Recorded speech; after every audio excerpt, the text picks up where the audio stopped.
I will say that like as far as like immigration and all that stuff is concerned, the U.S.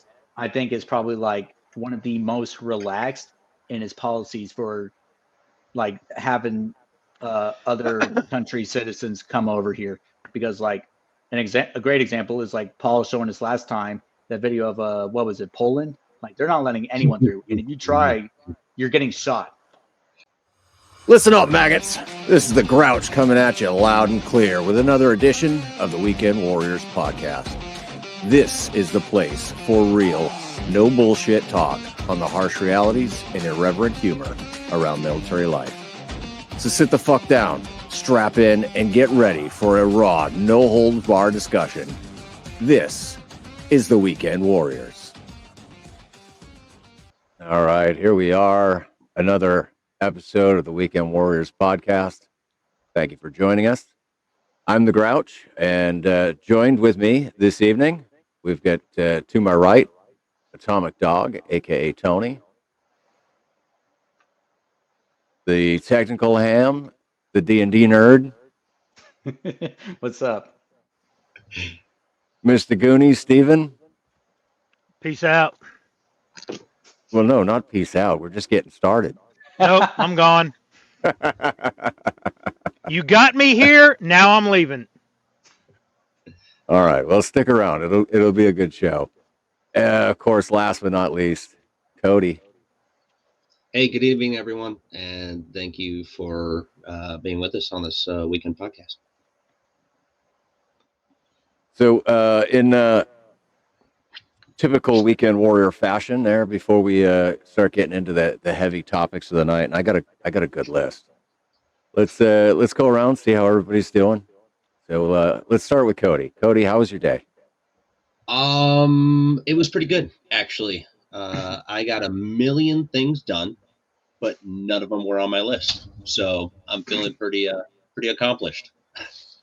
Now, we played a little bit of radio today, and we're trying to do some early 90s radio crypto filling tactics. So we had to crack open some actual paper copied TMs and see what we could do with modern radios in old ways. So it was really fun. Experiments all around. Experimenting is good. Yep. Steven, how about you? How was your day? It was. I have started going every Thursday morning and giving platelets. So, Really? yeah, medic is in dire need of platelets, and I used to give years ago, and I didn't realize until recently that schedules had changed and all that bullshit that we come up with to find excuses why we don't do things that we probably need to do. And I didn't know that platelets are only good for 7 days. Oh, But in that 7-day window, they are really big for getting used, or especially for cancer patients.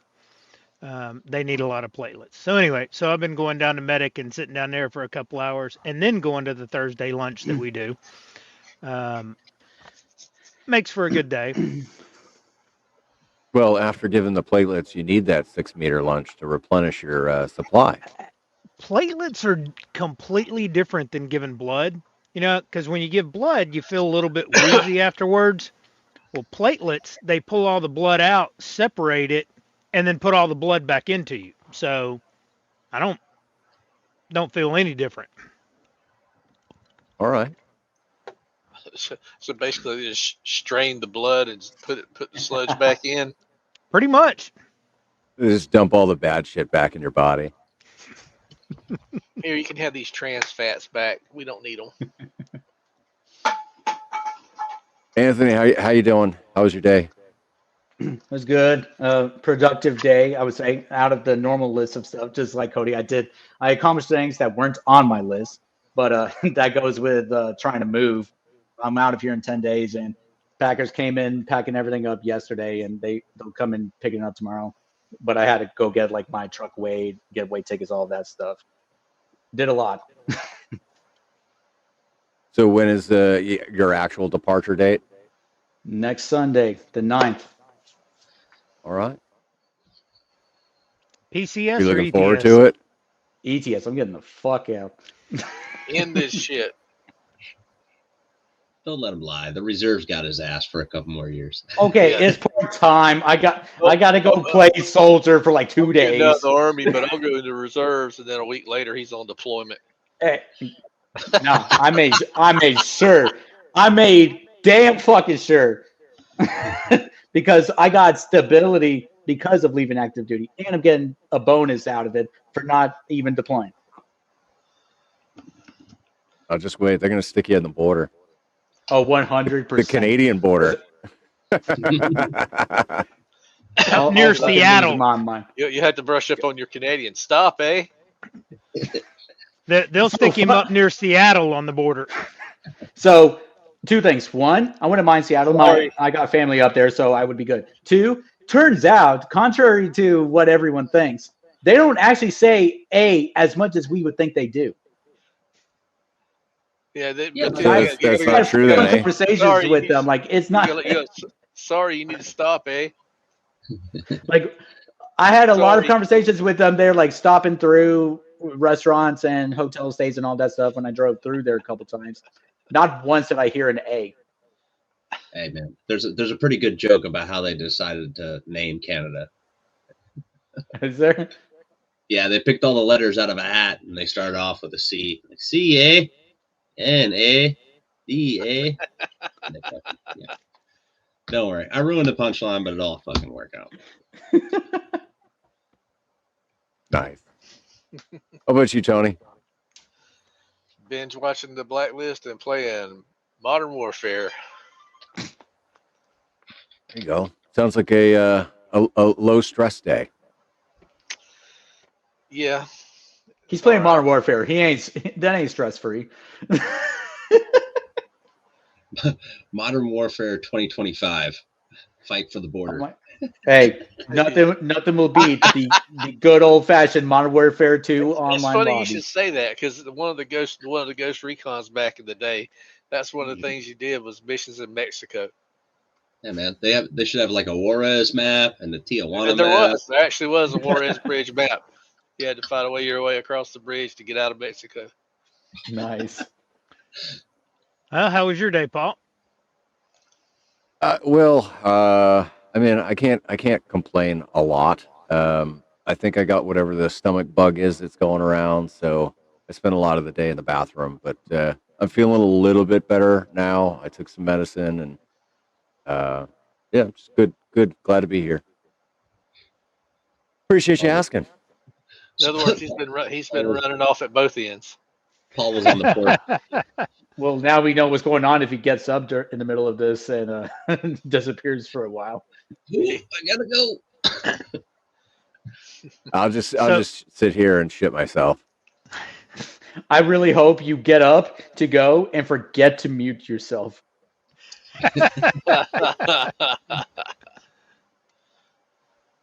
What were you going to say, Steven? So this past weekend, y'all know I went on one of my overlanding trips. So before I was talking to Cody on 10 meters, I was in a ice-covered parking lot on one of our stops. And this guy from New York who drove his, I think it was a Silverado, down from New York, was taking his, trying to take his other, he called it a slider. They weren't sliders, they were fucking steps. And they weren't even steps. They weren't running boards. I guess they weren't running boards. They were actually just steps. And so there's a thin little metal bracket that comes down and this step sits on it. He ripped one of them completely off, going up one of the trails, and was about to rip the other one off. So he was trying to take them off. Well, anyway, so I go over and ask him if he needs anything. And he's like, nah, he's like, I just got to be able to drive it back to New York. And the other guy is wearing a "Live Free or Die" shirt in the shape of the state of New Hampshire, and I'm like, "So where are you from?" And he's like, "I'm from New Hampshire," and I'm like, "Really? What part?" And he's like, "Merrimack." I'm like, "Holy shit! I know somebody that lives there." And so I pull up Paul's address, and I'm like, he's like, "Yeah, that's like just a couple of miles away." So that was funny. just the other side of town. Steve, I love how the way you said his New Hampshire accent. He I even know, sounded right? like a Sesame Street character. I know, right? I was waiting for the Grouch to come out of the trash can. Well, so I was wondering if maybe he was a Grover aficionado, because that it Yeah. almost sounded a little Grovery. Ooh. Quit groveling. And then as we were driving around, was it Sunday or Monday? Sunday, I think. Sunday or Monday. Ended up trying what 20, 40, 15, and finally heard Cody on 10 from Eastern Kentucky to California. I don't know Yeah, that he heard me that well, but yeah, we had good propagation. It was I mean, you were down the noise for my location, but it was nice. You were using the little ATAS antenna, right? Little auto tuner. yeah, I was on a 50 watt 891 with ATAS 120 on the front of the Jeep. Why Yeah, only 50 watts? Is You it don't need 100 high watt? power to make shit Oh happen. yeah, It does The 50 watts on 891's. VHF. Okay. 891's that's a 100-watt radio. Yeah, Run Okay. that 100 shit at watt Oh, full yeah. power, AHF. man. No, I'm thinking of AM. Oh, okay. Oh, you were on AM? No, I wasn't, but that's what I was thinking of. AM is That's like 50 that's watts. why I couldn't fucking hear him. I wasn't at both sides, upper lower. All right. Well, since you kind of touched on ham radio, Winter Field Day was just last weekend. Did everybody get to play Winter Field Day or? Oh yeah. Be honest with you, I I didn't do totally forgot anything. about it. I thought it was the next weekend. I totally got my weekend mixed up. We all talked about it in the Discord. I knew when it was. I I wasn't just there, dude. Huh? I wasn't there when y'all were talking about it. Well, you don't got to be Well, there. I You did. can go back into I did messages. I did a live stream on Saturday night, and Cody jumped in, and he got on 40 meters, and he was calling out and boomed into New Hampshire. I mean, like really, really good. I could hear him very well. Probably like a 5.7. What time of day was it? Oh, geez, I don't know what 9 p.m. Eastern. Yeah, probably. It just gotten dark on West Coast, so yeah. Like just in Gray Line or like just past up Gray that Line? freaking 20K generator to run that freaking amplifier he's got. Yeah, no, it was just past Gray Line, so we were both dark. Okay. Yeah, he couldn't hear me, but I could hear him. The full reason why I couldn't hear you was because I was in the talk. I was in my division talk, and I'm on my phone watching YouTube, watching the stream, trying to chat and do this thing, trying to figure out how to log into YouTube. But I turned. I'm listening. Log those YouTube contacts, man. Yeah, man. I was listening. I was listening to Ham Mike. I'm like, okay, this is having a tough time. And then I turned the speaker on loud as shit, and there's just a bunch of static and fucking Winter Field Day jargon going on in the back of the talk. And everyone turned back to me and was like, "What the fuck are you doing?" I was like, "And radio, you fuckers weren't using the HF radio in here anyways, man. I'm play with it." I literally did that when we. I'm collecting intel on propagation patterns. Yeah. I literally did that when I was implementing HF with my current unit, air defense, because they never use HF, and so I implemented it because they were having issues talking to SIGARs, and it was like HF might work, NIVIS. They didn't believe me until I showed them, and then it worked out. And then I showed them. I was like, "Yeah, I can talk to anyone." And they're like, "Oh yeah, how? Just show me." So I went on POTA, found a spot, someone in Kentucky. I'm in Oklahoma. So I go to Kentucky, heard the dude clear as day, made a contact like right there on a 150. And my first sergeant commander look at me and they're like, "What the fuck?" Yeah, but Winterfield, it was. Their blinds were blown. I probably They're had. like, we don't need these cell phones, really? I probably had less contacts than I can hold in one hand, but that's all right though. We'll Next get thing ready you'll have to teach them about paper maps. Yeah, pretty much. Oh, I think the next big thing that we're going to probably try and work on is it's part of the Mars program, but the crossband, the military crossband day on Armed Forces Day. So the Army Netcom, they'll transmit on military frequencies, and you can respond as a ham on the ham bands. So run a cool. split, run a big split. So I mean, you're probably listening on like 13 megahertz below the 20 below the 20 meter band, and then you'll just respond on the ham bands. It's quite an eventful day. It gets pretty busy, but that actually could prove to have some freaking tactical use too. Absolutely, yeah, and it gets a lot of the Mars operators back up and running. Yeah. Well, I'll definitely I'll throw a link to that down in the description, so that way any of the viewers that want to get more information on that, they can. Yeah, Armed Forces crossband test or crossband day. All right, so getting into like the meat of things here, right? There's a lot that's happened in the last couple weeks. You guys been paying attention to the news? Somewhat. So I don't know. I got lost in a Reddit freaking rabbit hole today, and man, that's not good for your mental health. Let me tell you. Hell no. Bitches are off their medication. He was on the job all day. What do you mean? It's good to do that. Hey, at least you weren't on 4chan. The amount of stupid threads, buddy. Yeah, no.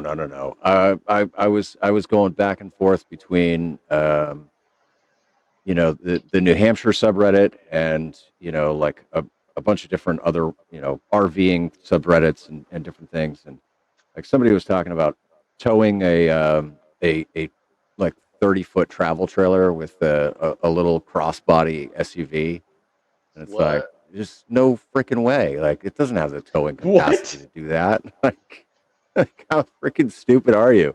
Like, get a real tow vehicle. And then people were bitching about the education system, right? And so here in New Hampshire, the state funds the education programs, public education, right, like everywhere else. But we recently did this thing where you get school of choice, and so if you don't like the public school in your town, and you have another option via a charter school or something else, then you can use your tax money that you're paying for your child's education, and you can put your child into a different program. And God, these people though, they were calling it like handouts, and it's like, listen, it's not a handout. Like I have a kid, I pay my property taxes, like it's not a handout. Like my kid should be able to get a good freaking education, and the schools aren't providing that. And I don't know. I mean, to me, at the end of the day, like I don't want teachers teaching, woke ideology when they should be doing the fundamentals. Like I don't. My kid doesn't need to know about your sexuality as a teacher. That's not something that should be discussed in school. But anyways, I digress. How in the world is a map supposed to get a date then? What's that? So how is a map supposed to get a date then? Yeah. Did you guys catch the first press secretary briefing? That was awesome.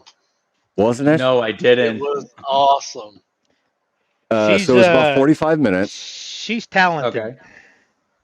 Yes. She did a fantastic job. There will be no bullshit. But what's funny to me is, like, I mean, we've had 4 years where we just we didn't know who was running the country. We didn't kind of really know, like, there was no leadership really. And then you get, Karine Jean-Pierre, who was, let me be clear, but anything but clear on anything. And when Carolyn said, let me clear up the confusion on the federal freeze, right? Because nobody else is confused other than you media people. Well, I think there's only uncertainty in this room amongst the media. There's no uncertainty in this building. So let me provide the certainty and the clarity that all of you need. This is not a blanket pause on federal assistance and grant programs from the Trump administration. Individual assistance, that includes, I'm not naming everything that's included, but just to give you a few examples, Social Security benefits, Medicare benefits, food stamps, welfare benefits, assistance that is going directly to individuals will not be impacted by this pause. And I want to make that very clear to any Americans who are watching at home who may be a little bit confused about some of the media reporting. This administration, if you are receiving individual assistance from the federal government, you will still continue to receive that. Because nobody else is confused other than you media people. I was like, whoo, burn. That's good. Because she was spot on. The only people confused were the freaking media and the Democrat senators that were spewing the lies that, well, no, if you've got, VA disability, or if you've got, Social Security or WIC or all of those, individual programs that people rely on, the Democrats are saying, oh, all of that stuff's going to go away because Trump put a freeze on things, right? And they're causing panic. Like, these people, they're literally just cheap and they don't have a clue.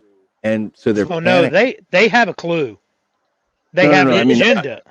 It's because of how they're calling it. People Because that get the benefits. Oh, it's because of how they're calling it. They're calling it the government freeze when it's not. It's like a government employment freeze, or however you want to name it. Because it's just affecting My like favorite, government one of my favorite employees. parts in that press conference was when she said that she was going to be putting out, the actual facts or truth and everything, and that basically she was going to hold the press accountable for turning the truths into lies. That was pretty cool. Yep. well, and inviting new press people into, I mean, Paul is a influencer, so Paul could submit credentials to be in the White House press pool. Do you know that after I watched that, and she was like, and if you are, doing independent media, right, and you want to apply, feel free. I'm like, you know what? I'm gonna just for the fucking hell of it, because Hey, now you can actually sit in the Oval Office for real instead of like the background that you did last time. Well, it'd be the press room, but so for Close enough. independent news or independent, study, that seems to be kind of a buzzword when you watch these like audit to audit type folks, right? The police audit guys, they're like, hey, I'm an independent fucking journalist, I'm doing my thing, and these are my credentials to be here. Oh yeah. Whatever. So if under that, ruling, right, would that invite some of those folks that are do those the police audits to go be part of the White House or be on the list of the White House press room? If they could pass the Secret Service background check. Yeah. I can't pass it, man. They gave me a clearance. That don't mean shit, and you know that. You're not allowed here. But did y'all hear about the thing about the Colombian president? No, I missed that one. Yeah. Well, they sent two military aircraft with Colombian nationals down to repatriate them back to Colombia. And they were denied. Actually, they were denied to land, and the president said something about wanting the American government to pay for charter planes to bring them back because they deserve to be treated with class instead of like criminals, which they are criminals, but whatever. And They literally broke the law coming into the country right. illegally. Well, like Trump immediately said, okay, well, we'll just hit y'all with 50% tariffs in on all the stuff y'all send to us because we make up like 30% of their fucking national my phone trade. keeps going off about like And, top news of like all the tariffs that he's doing. And then 20 minutes later, they're like, okay, well, you can land your planes now. Yeah, man, dude, if he would have put 50% tariffs on Colombian goods, do you know how much coffee and cocaine would cost here? That'd be outrageous. Nobody could afford their stimulus. I don't think it was 50. I think it was like 25, but still, man, if a kilo of coke, that's still a lot. Ain't no way. He caved real quick. It took 20 minutes to change that mind. And literally, he offered to send his presidential plane up to pick the next group up. Really? Yikes. I think it's a good thing. I think, it's been too long that we have had open borders and we've just said, oh, yeah, no, it's fine. We'll just release those criminals back into the public. No, we need to protect Americans from the foreign invaders. Like, that's chief priority number one of the federal government. Look, I'm down. I'm down with immigrants, man. All day, every day. Just do it the right way. All right, because as a naturally born citizen, right? Mom popped me out on the great red, white, and blue soil. So it is what it is. But in order for me to become a full-fledged citizen, I do have to have some education and be of 18 years old to vote and all that other jazz. So there's some prerequisites for people that were already born here anyways in order to be a citizen, right? So if it was arduous enough for me to do 18 years of my life in order to become someone who can vote and participate in this nation, then maybe a little bit of, just arduous due process for immigrant to come in and be a citizen themselves. Well, I also like how they're trying to paint this, birthright citizenship thing. It's like, you're no more of that. Well, that's not what they're saying. What they're saying is that if you're here illegally or temporarily, like on vacation, or your work visa, or something where you're not going to be a citizen, then yeah, your kids aren't citizens just because they get born here. Well, which is just common sense. Like, that might be common sense, Paul, but that's kind of that's borderline, hypocritical. Only in the sense that, we have status of forces agreement with countries that we have military bases in, right? I mean, if I was stationed in Germany and, my kid was born in Germany while I was stationed there, that kid is qualified to have dual citizenship. So, I mean, rules for thee, but not for me type thing. I get that, but that's only based off of military status of forces agreement type deal. Right, but if I go over there with the wife on vacation and she spits out a kid in Germany, you're not going to have freaking dual citizenship. No, because you're under a different type of visa type deal. So, I mean, if you came here on the premise of you're going to be a worker for quite a while and work on your citizenship, I think it's fair to. Yeah, well, that's a little different, though. You go, but if you're here just to be back and forth between our southern neighbors and to work that way and send money back home, but not send money to the government, I don't know. If you cross the border illegally and you're preggers and you spit a kid out, it shouldn't be their anchor baby shouldn't be a thing. Yeah. Well, I will say, or the baby gets a social security number, but mom has to go home. That sounds kind of crazy, but I mean that happens a lot though. I'm in the military, like. Yeah, well, the military is not really the issue here. Yeah. I will say that, like, as far as like immigration and all that stuff is concerned, the U.S. I think is probably like one of the most relaxed in its policies for like having other country citizens come over here, because like a great example is like Paul showing us last time that video of what was it, Poland? Like they're not letting anyone through, and if you try, you're getting shot. You don't even like, get thrown in jail. That's the way it should you're getting shot to you death. cross the border illegal. If you cross the border illegally, you should be subject to that kind of Yeah, but- ramification if you get caught. No, yeah, I get it, but like, especially if you don't stop when but told to stop. I mean, yeah, but like my point is, we're not doing that here. Oh yeah. Like we're not killing people because they try to cross. Like we're either letting them and then getting them on the other side, maybe, or we're just like hitting them with like, I don't know, like fucking pepper spray. Like, I think or like reciprocity or should something be like a that. thing when you're talking about things like immigration and business and things like that. I mean, like in the military, you're stationed in Korea. You decide you get married to a Korean chick. You decide you want to stay in Korea. That's not a given. That's not a given that can happen.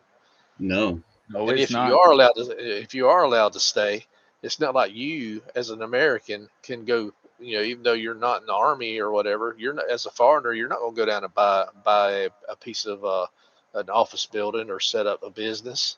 It's going to have to be in your wife or your wife's family's name for you to do that, because you're not allowed to have a business because you're a foreigner. Yeah. So, a little bit of history. The 14th Amendment, which is what we're talking about, was ratified in 1866. So, that puts it back into slavery times, just post Civil War. Okay. So, Section 1 states, all persons born or naturalized in the United States and subject to the jurisdiction thereof are citizens of the United States and of the state wherein they reside. No state shall make or enforce any law which shall abridge the privileges or immunities of citizens of the United States, nor shall any state deprive any person of life, liberty, or property without due process of law, or deny any person within its jurisdiction the equal protection of the law. The intent of it was for slaves, freed slaves, to be American citizens and their children. So to say that people that break into the country illegally and drop a kid off on our doorstep should then be naturalized is not the intent of the Constitution and the way it was written in 1866. And I really believe what this administration is saying, and I mean, I like their point of view on it, that I don't think that the birthright citizenship bullshit that they've done for the last 40 years, starting with old Elion in his Cuban boat, I don't think any of that is going to hold up to an actual Supreme Court constitutional battle, which is coming. Well, what about the whole thing with Cuba? Like their whole privilege that they get, they touch land, they're good. That's not a constitutional thing. That's a No, State Department I know that. or Immigration Department thing, which is one of the things that Trump has already done away with. Yeah. Well, It's I think dry feet, wet feet doctrine. Yeah. If the boat capsizes in our water, then they go back. But if it makes it to land and they get onto land, then they get to stay.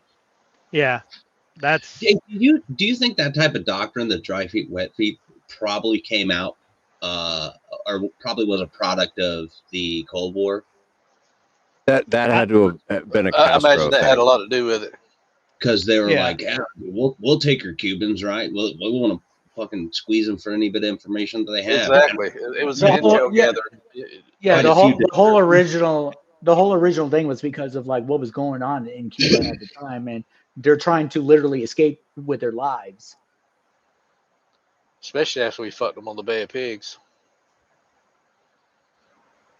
I don't know. So, Interesting. the doctrine is specifically for Cuban migrants. That was put into place from 1995 until 2017.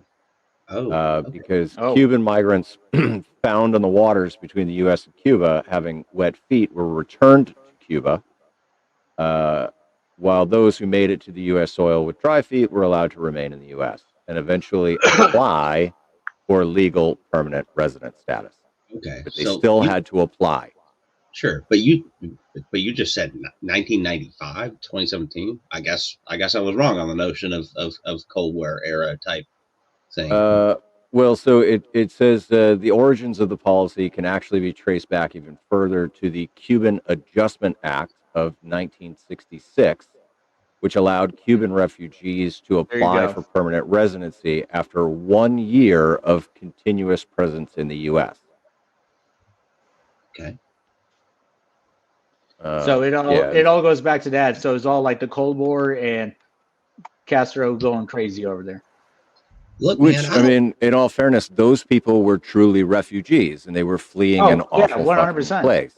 Yeah, And I'm not arguing them coming over here. I'm just because like it's just like I'm all like Cody said, like I'm all for other people coming over here. That's fine. I don't have a problem with that as long as you do it the correct way. But like now we're talking like we allow them like if they have dry feet on land, apparently only until 2017. Didn't know that.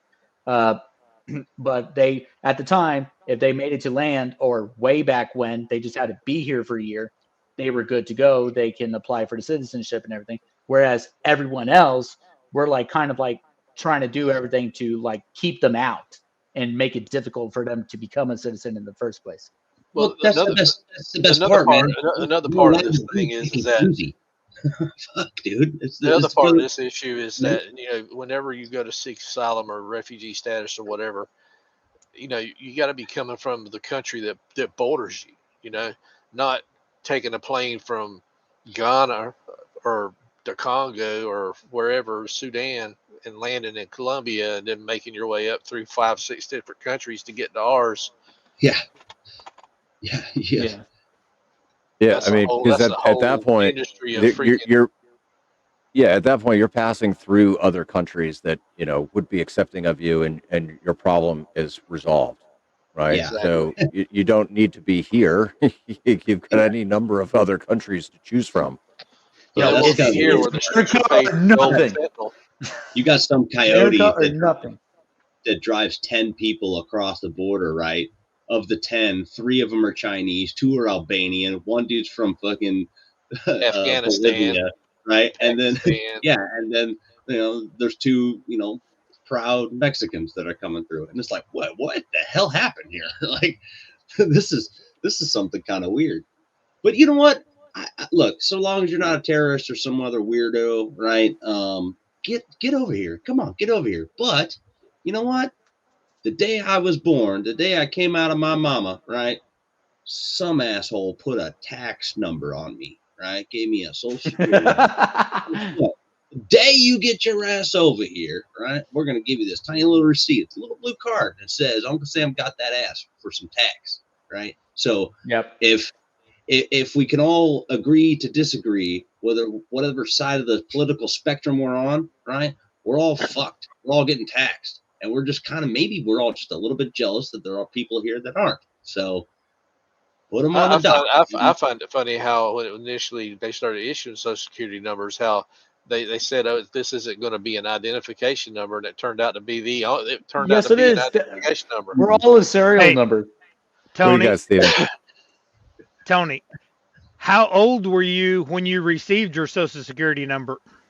Me, I was 16. God, you're old. I got 3. I was 3. They did not start mandating that every American citizen had a Social Security number until 1979. And in 1979, the Internal Revenue Service said in order to be claimed on somebody's taxes, then you need a social security number. And so I didn't get one until 79. So I didn't get one until I went for a job. I was born with one. Yeah. But so I think we're overlooking kind of the biggest thing here, though, is we were all born with penises, right? And there's a certain obligation that comes with that, and that is when you turn 18, you have to register for the selective service. Yes. Mm-hmm. Okay, and so that's a requirement. If you've got a cock and balls, you turn 18, you've got to register for the selective service. Yep. And we went one step further and we just signed our lives away. But yeah, we're the idiots that actually volunteered to do the stupid shit. Bunch of goofy and goofers. I volunteered to get myself killed. I just joined for the college. I didn't want to go anywhere. I never signed my name so many goddamn times as on the freaking the forms to enlist. Especially day 0, right before basic. Like that. On that, I'd have brought a stamp. My fucking wrist just pounding away, slanging away, and I was like, I don't know what I'm slanging, but my wrist hurts now. That's probably why I got arthritis in it now. Press hard, 5 copies.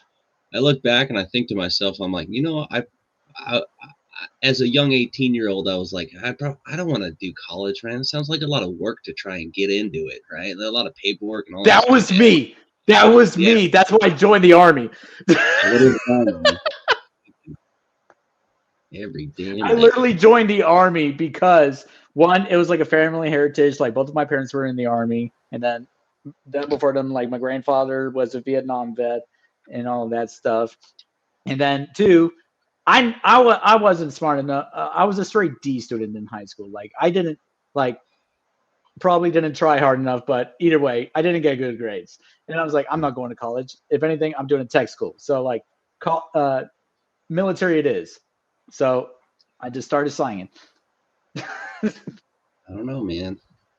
All right, Steven, I see you got something that you want to share here. So let's add it to the stage. Oh, sorry. So another public event. Did anybody pay attention to the Panama Canal and what Trump has been saying about it? Dude, how did I miss this hearing? A little bit, but not a lot of it. It's okay for the Panamanians to run it, but we don't want China running it. So for several months before, during the election and post-election, Trump has been talking about taking back the Panama Canal. Well, yeah, because Jimmy Carter's dead, so why not?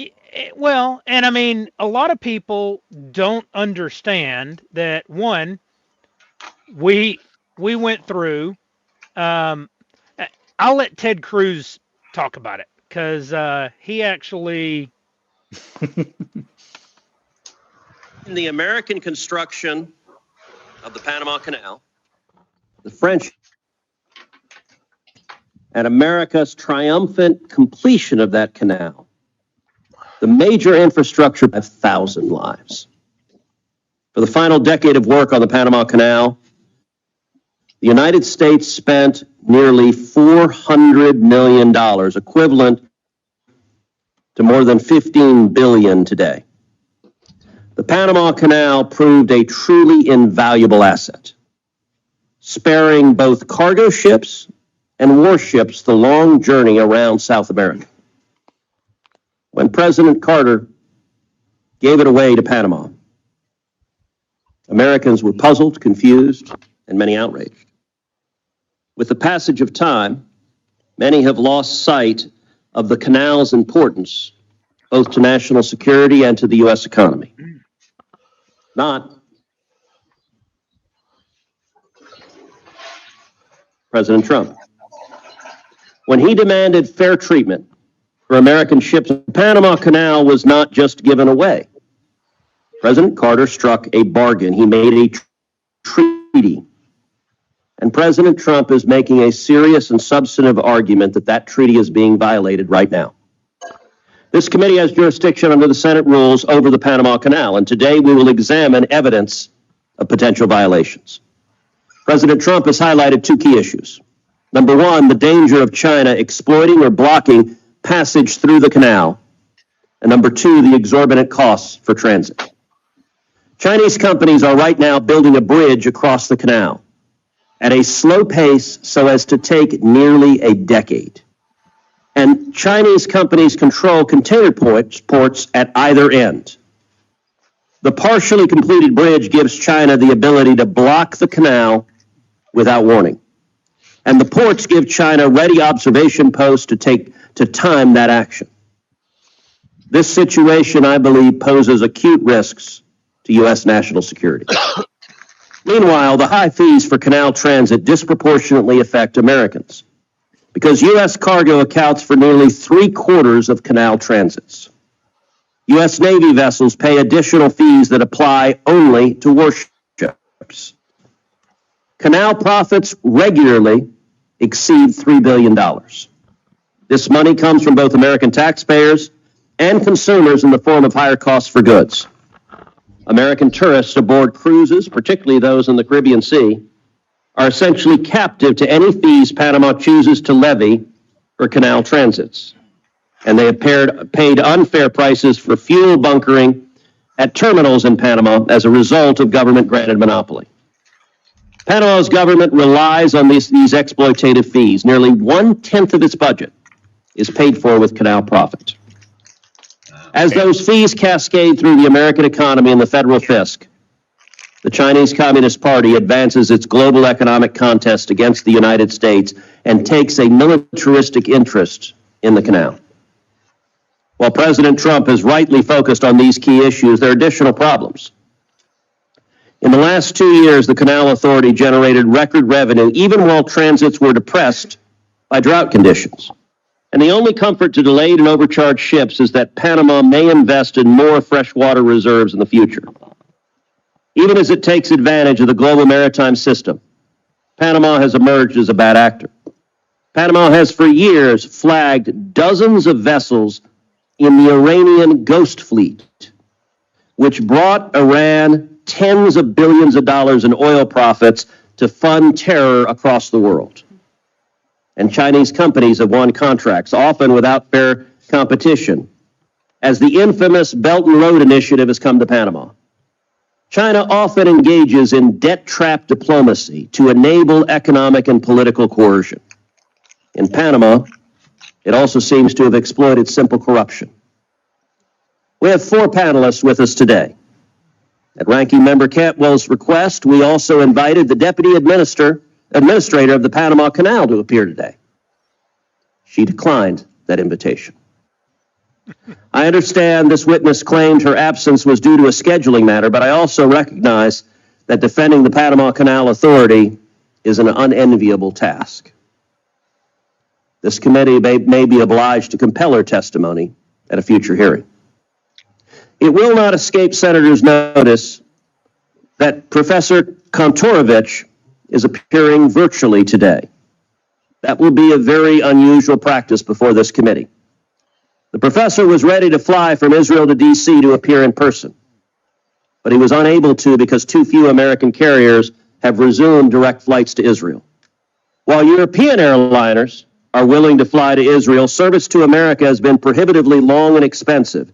Israel is America's closest ally in the Middle East, and U.S. carriers are refusing to fly there. Late last week, Delta Airlines announced it would finally restart direct flights to Tel Aviv in April. And I very much hope that United Airlines and American Airlines will very quickly follow suit and resume direct flights to Israel. Turning back to the topic at hand, I'm grateful to President Trump for raising public awareness about the state of the Panama Canal and the threats to American interests. We cannot afford to let American shippers be extorted. We cannot turn a blind eye if Panama exploits an asset of vital commercial and military importance, and we cannot stay idle while China is on the march in our hemisphere.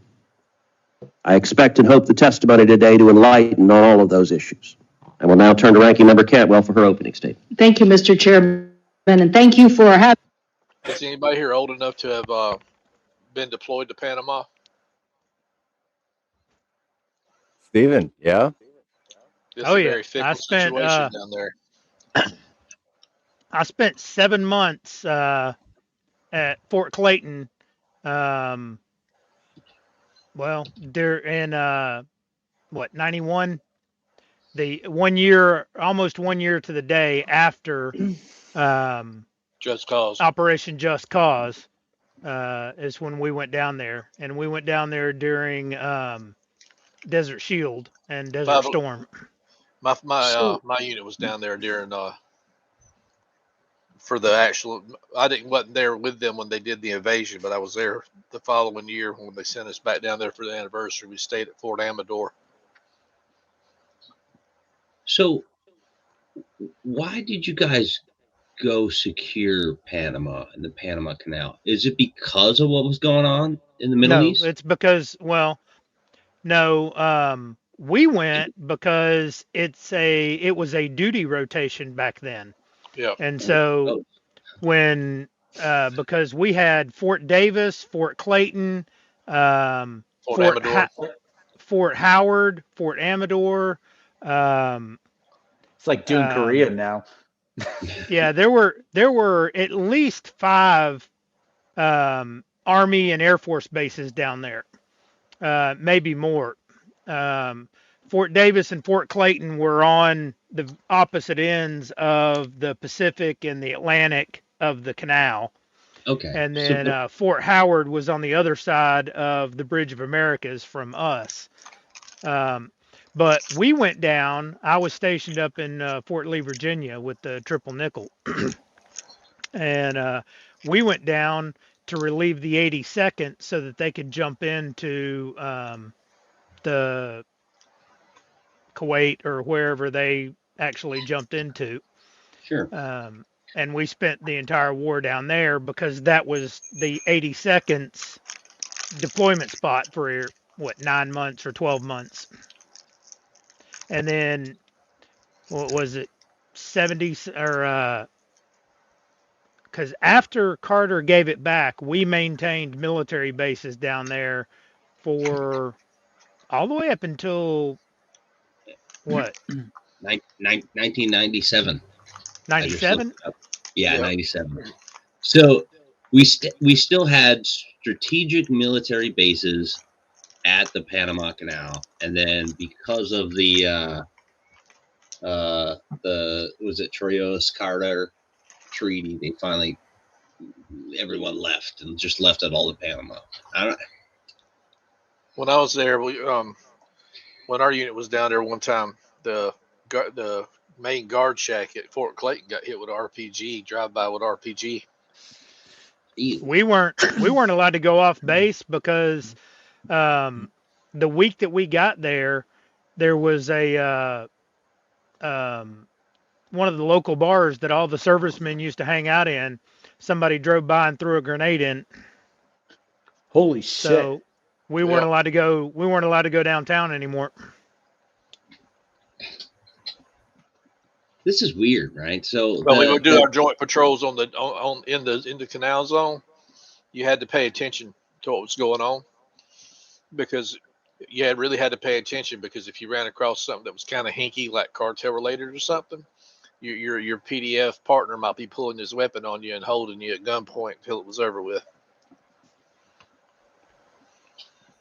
Well, so this is kind of weird, right? The Panama Canal, the French. I'm pretty sure it was the French that started it back in like 1880 or something like that. They started the project. They fucking ran out of capital. They couldn't fucking get it going. It's French or Spanish, anyways. Then we took it over in like 1903, and we finished that thing in like fucking 8 years, 10 years, like that. Fucking that's us, the U.S. We fucking built it, right? With it. With the Army Corps engineers and everyone else, right? We made that shit happen. Now, does this benefit the world? Yeah, absolutely. Yeah. Right? Trade and commerce across the whole fucking planet. It cut shipping times down Yeah. Yeah. Right? Yeah. So we built this thing for us, but for trade. Kind of made part. It added to our factor of us being a superpower. So got that. As time goes on, maybe we get this idea of like, maybe we should probably make this for the world, right? Kind of like what oh Lord, kind of like what Reagan did with Navstar, with GPS, right? Reagan's like he's like, we have this super secret thing about this global positioning system. Let's make it for everyone, right? Which is cool. It makes sense, right? For the greater good of humanity. True, I'm down with it. But giving up Panama Canal, or at least the control of it, to the country of Panama to maybe build them up, sure, it was good, but to lose our military presence was probably bad in the strategic sense of it. So if we, or the new president, wants to implement that strategic military presence back there, everyone's probably hearing this like, Trump's taking back the Panama Canal, right? Like he's trying to take over the whole country of Panama.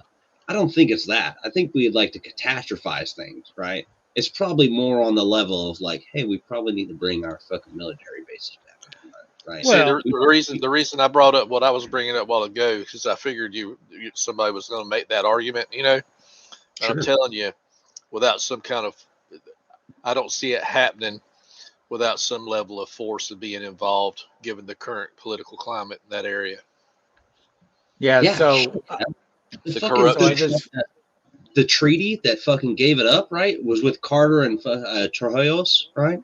Trujillo's, dude, he was like the Panamanian fucking national supreme allied commander to the National Guard. He wasn't even the president, right? He wasn't elected. He was just a military. but if the Senate votes that they violated the treaty and we renege on our dollar offer that Carter gave them, we'll give it back to you for $1. I mean, that gives us, the president, a lot more authority. Yeah, to do sanctions and to do things to. I mean, sure, but when it comes to international politics, man, it's only based off an agreement, a handshake, an understanding that your rules match my rules, right? I mean, we can. And if that doesn't work, you have a bayonet. Yeah, exactly. It's by force, and that's how it always will be, and ever will be, because we're humans. We're just monkeys that want to fight each other. I mean, come on, man. so I just saw this because let's look it up, because like I'm not caught up on this, but apparently as of like, what is that, like just under 6 hours ago, they posted this article that Mulino, the president of Panama right now, he said he will not be negotiating with the U.S. He is not giving up the canal. And he clarified the relationship with China is that China has Hong Kong consortiums controlling the ports on each end, but Panama controls the actual canal. And he said that he blames a predecessor for establishing diplomatic relations with China. The Belt and Road Initiative, they freaking got that freaking hooks in the freaking both entrances of the canal, and they can shut that bitch down anytime they want. All he wants to do, so a direct quote from him, the only thing that I want is to clear all the garbage from the path, clean the table, and be able to speak with the United States and very frankly about issues including immigration, security, and the fight against drug trafficking. Yeah. So I was just curious as to what would be a violation of the Torrijos Carter treaties, and so my AI generated response here is the following violations would render the treaties null and void, right? Interference with neutral operation. So any action by the United States or Panama that interferes with the neutral operation of the canal. Military intervention. If we had failed to transfer control by 99, December 31st, 99 was the deadline. Wish we did Any that. unilateral changes to the treaties by either party without the consent of the other would be a violation. If there was any environmental degradation, so failure to protect the environment and prevent pollution in the canal would be a violation. And then I like this one, right? Discrimination against users of the canal, such as favoring certain nations or vessels over others, which, I mean, that's going on, right? Yep. That's a really easy one to break. Flat Yeah. out. If Panama's like, hey, we charge you this much to fucking take it to the locks. Well, we that charge that you was Trump's whole thing was you're charging us 10 times more or something than you're charging China and some of the other communist countries. Yep. That's a banger right there. Breach a contract, homies. Well, I think the problem with those other countries is because, like this says, China is in control of the ports. So they're probably just letting their friends in and out. It may not even necessarily be Panama at that point. It's probably just China there I'm doing thinking that. 52nd state after Greenland. Oh, Panama? Well, you know, I mean, all right. So while we're at it, like, let's make Puerto Rico a state. We'll make Canada a state. We'll make Panama a state. Why not, right? Didn't they do it part of the election like a few years back for Puerto Rico about making it a state? It's never actually been it's never made the vote. No, yeah, I know that, but like I was pretty sure we did do a vote for it. I think the thing that's keeping Puerto Rico out is because nobody can get together on making the adjustments to the population rule. Yeah. All right. So here we go. All right. So to become a state, a territory must meet several requirements, although the process is not explicitly detailed in the U.S. Constitution. Here are some key steps and considerations. So they would have to petition for statehood. They would have to adopt a constitution. It would have to be approved by Congress. Then the population requirement is not strictly mandated by laws, but territories are expected to have a significant population. Whereas, for example, right, Puerto Rico with a population of over 3 million does actually meet the population requirement. All right. I couldn't remember if it did or not. And then you got financial and human resources, consent of the affected states, legal and political status, and then obviously be approved by the president. And that's another reason why Guam's never got statehood. Yeah, but I mean, Puerto Rico definitely could if it got approved by Congress. Well, I think there was also the thing, like, I think there was a good portion of like Puerto Rico that didn't want Puerto Rico to become a state, because then they're going to be restricted on their stuff and they don't have their freedom or whatever. Well, there's also a problem with Puerto Rico is their debt. They have such high debt. And we think, and we as a state, we would take them on. I mean, shit, we're already in a lot of debt. What's a little bit more?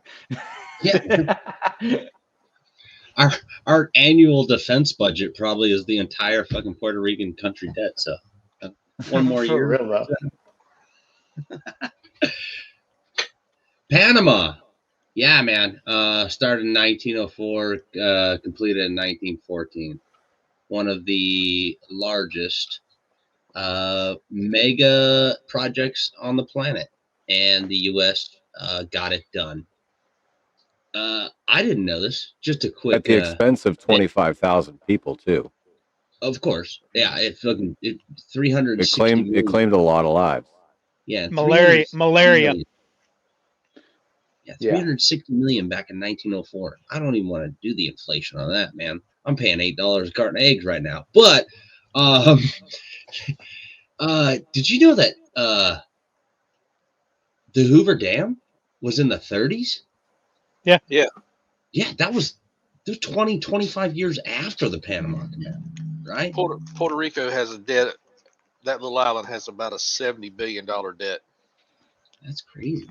70 billion? Mm-hmm. Oh, dude, that's what we spend in a month in fucking Iraq and Afghanistan back in 2000. Yeah. Dude, what? I was like, that's chump change now. Look, Well, I mean, we've been sending 40 billion or 40 million a week to the fucking Taliban. Like, you add Yeah. that up. Like, come on. Yeah, we'll be good. Give it a week. Give it 2 fiscal years. We'll pay them off, dude. I mean, shit. We already have Puerto Rico as a quarter, right? We already stamped them fuckers on our currency. Make them a state. Fuck it. Let's go. Yeah, but I don't think Puerto Rico wants to become a state at this point. Well, I'll tell you what. Soldiers, United States soldiers, currently that are Puerto Rican citizens, if they are in active duty or even National Guard or reserves, they don't pay federal taxes. Oh, that's right. On their U.S. government salary. Fun fact for everyone out there. I forgot about that. Yeah. Yeah, soldiers from Puerto Rico do not pay federal taxes. I only know So that there you because go. I Move to Puerto Rico and then enlist. Yeah, that's hey. All right, anybody else out there, all you youngins, if you want to do this right, be move like to Puerto Rico and then enlist. Be like Jake Paul, move to Puerto Rico. Oh my god! Beat up some old dude, and then come back and enlist in the army. You know. So GPT says political division in Puerto Rico. A lot of them don't want to be. Or they want to maintain the status as a U.S. territory, congressional approval, economic concerns, political considerations in the U.S., cultural and language factors, and a lack of a clear process. Spanish, what do you mean? Spanish is the primary language in Puerto Rico. Yeah. Bullshit. So Puerto Rican is the language in Puerto Rico. Yes, true. There are different types of Spanish. I learned that real quick thanks to my wife. Yes. Yeah. So, you know what? I think Puerto Rico just wants to keep that open trade with all of the playground equipment. They get the protection of the United States without a lot of the other bullshit that comes along with it. Yeah. Yeah, man. We have a National Guard for them. That's a statewide thing, but Puerto Rico has their own National Guard from the U.S. Army. Yeah, it's kind of weird. It's kind of sugar daddy status, you know? Yeah. Like, that's what it is. It's favorite bitch status. Hey, but what do you mean the cultural and language requirements? Like, are you saying like they would have to change their primary language? Spanish is the primary language in Puerto Rico, and some argue that integration as a state could become complicated due to linguistic and cultural differences. Well, that would be hypocritical considering that the U.S. allows you to have whatever language here. There is no primary language. Talk about some backwoods, fucking old school thought process, man. I might be mistaken, but actually, we don't want you to be part of us because you're going to make us speak English. Like, come on, man. Well, that was a double, and Cody won. Sorry. I speak English louder than you. Huh. What? I couldn't understand you. I'll meet you in Puerto Rico. Yeah. I don't want to go down some totally crazy trail here, but switch gears. But you want to. A big hole in the ground that we're all fucking arguing about, right? Greenland being coming to the United state, whatever, right? Our Supreme Allied Commander, whoever we call himself, if he wants to call a whole ass Gulf something else, cool, by all means. But Google's going to change it for U.S. residents. Nice. Yeah. I only get this view of the internet. But the most recent thing, absolutely most recent thing, if you guys are watching the podcast, I wanted to bring this up. Maybe significant in the near future, but a Black Hawk helicopter smashed into. Oh yeah, that was 23 hours ago. I just saw the video. Army, what the fuck moments had it on there. Have you heard all the conspiracy theories about it yet? No. I don't know. Oh Somebody god. was on the plane. Who knows? You do know the U.S. figure skating team was on there on that plane. The Mhm. U.S. What? figure skating team? Yeah, they were Yeah. The coming back male or from the female? they were coming back from a symposium or some kind of training event in Wichita, Kansas. Really? Yeah. Yeah. There was also 3 Russians that were on the plane that they were coaches for the U.S. team. So the latest that I heard is that it's just a DEI past administration fuck up, and the air traffic controller that was on duty was doing the job of 2 air traffic controllers and wasn't paying Yep. enough attention, and told both of the planes to divert a little bit, but apparently I've listened to the tape. when the once they get below 1,000 feet, Sure. they don't have to do that because they're already in landing mode. And so when they waited until it was too late to say change direction or change runways. Basically, what the deal is you got the heliport right there on for the VIP flights flying to the Pentagon and whatnot. Sure. The VIP Black Hawks that the military has. I think they call them Gold Birds or some shit like that. Anyway, they had just taken off and they were going down the river like they always do. They always tend to follow the river, nap of the earth style stuff before they gained altitude. So this chopper's coming down the freaking river toward the runway that this airplane was diverted to because of a crosswind, right? And you can hear the radio traffic, them going back and forth, right? And the air traffic controller basically notifies the helicopter pilot that, hey, you got aircraft, you have visual, and I forget what the terminology is, but basically he's acknowledging the fact that he's going to freaking avoid this aircraft he's got eyes on, or he'll be looking out, or he's going to make the evasive maneuver, Oh. which he doesn't as he's gaining altitude coming up. And the other plane's kind of banked in and it is sitting like this, coming in to do the landing thing, nose up, so they can't see what's below them, and they just crash. So Yeah, so the I just saw. helicopter was on track, and then the fucking plane just kind of landed on top of them, type deal.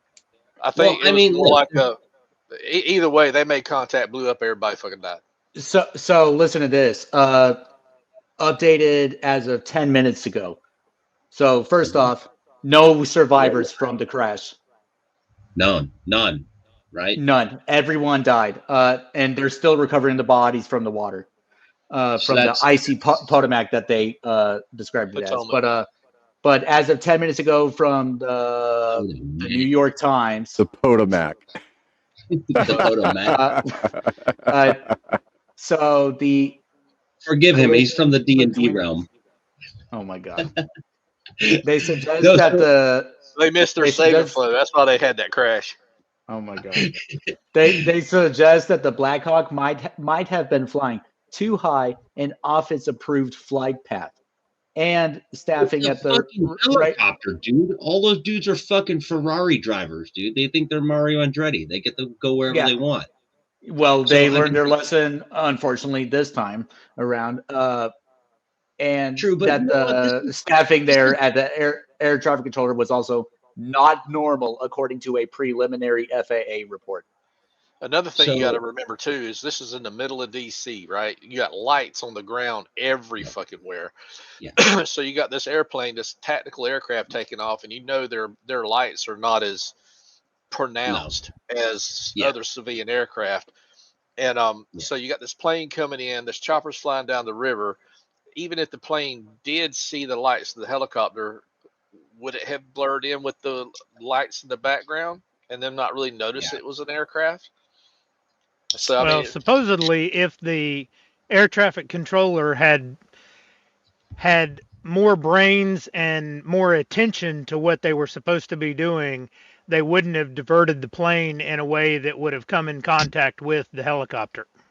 Here's My the thing problem, is, so boys. Dude, my how about thing this is, if though? you're in a helicopter and you're flying down the river, what the hell are you doing getting above a certain altitude before you get beyond certain designated points of that airport? because they were told to avoid the plane, so I know they what the changed problem their was. course.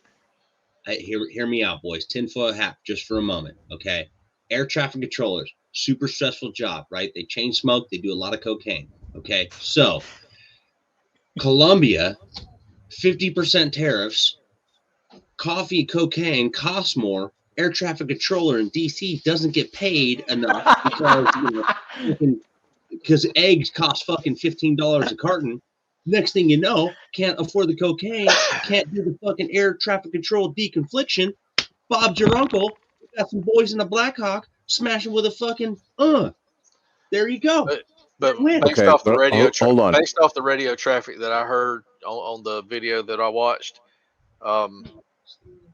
the people that are really that the final fuck up that happened was with the pilots and the chopper.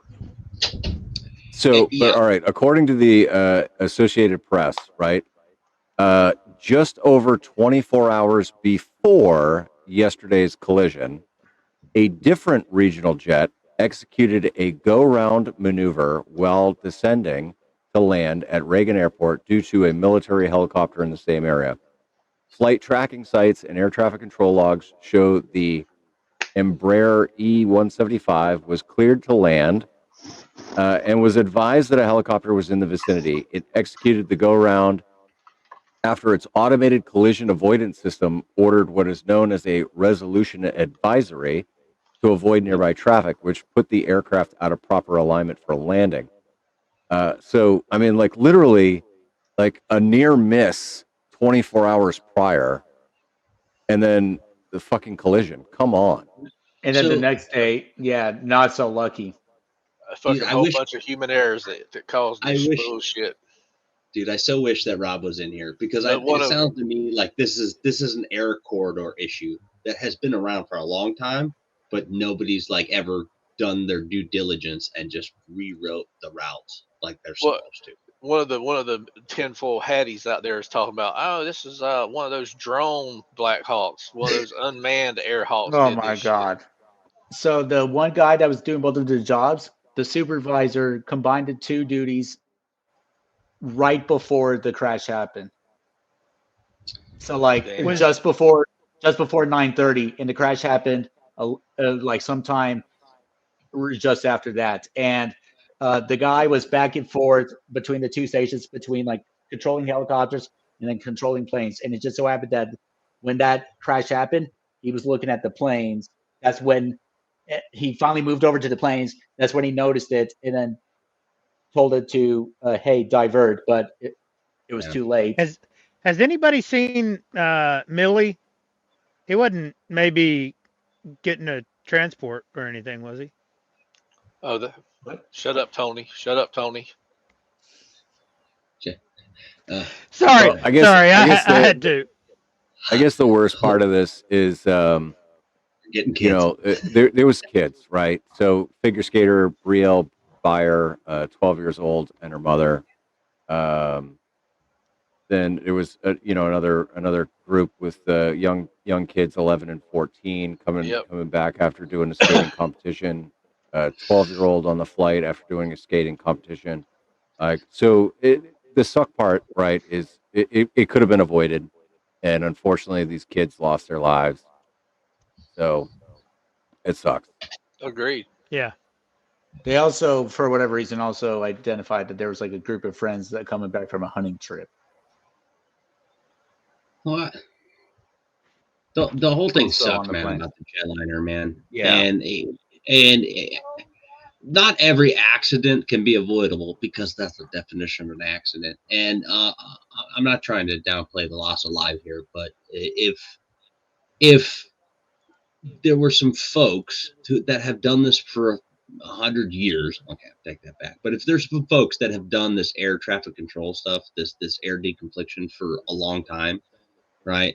There needs to be somebody needs to open up the books and notice a trend for this air corridor situation, because I guarantee you this has happened for a long time, and people are just passing the buck to the next guy. And I don't know the whole full story about this current air traffic controller. Somebody mentioned like it was a DEI hire or some shit. I'm like, whatever that is, but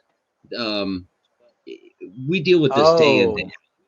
We deal with this day in day out over here.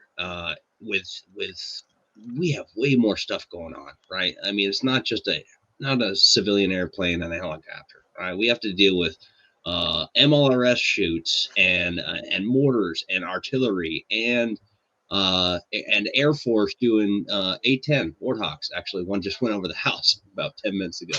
But and then also 15 different types of rotary wing, all have to coordinate with each other constantly, and it's a nut roll to figure all that out. So We I should give get them it. an ATAC plug-in.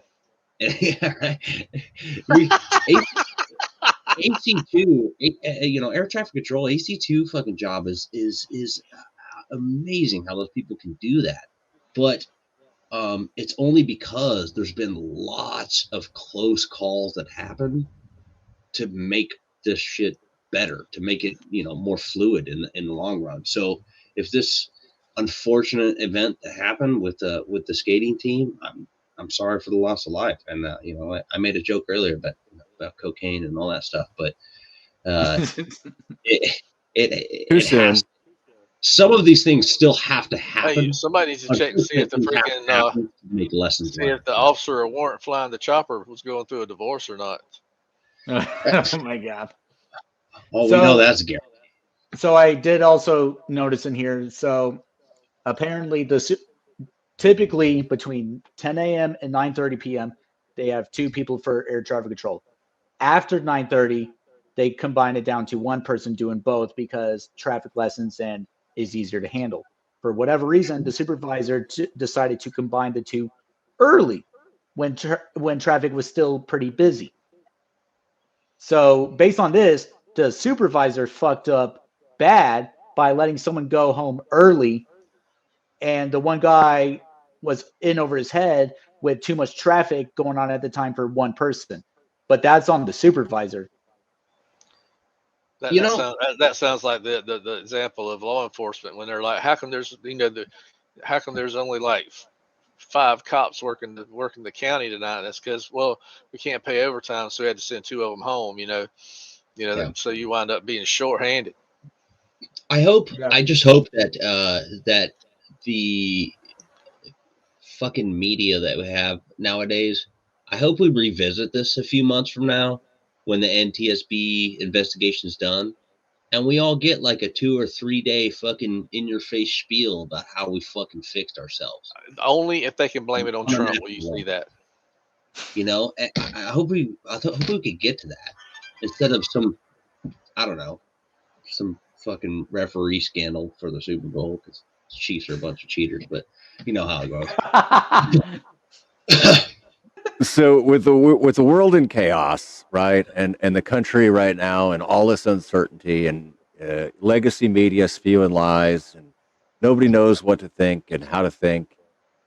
Let's do some critical thinking for ourselves, right? And let's leave our listeners something to think about. Well, I'll leave our listeners and our viewers with this. No matter what, like Steven said, be kind, right? Have an open mind. Don't trust anything. Question everything, because there's a wide variety of variations to every story. And until you get every version that there is, you're not going to have a good picture of what actually happened. And so question everything. Don't ever take anything at face value. And we're all in this together. So let's just take care of each other the way that it's supposed to be. And I think Steven's got one final parting thing that he wants to throw in there.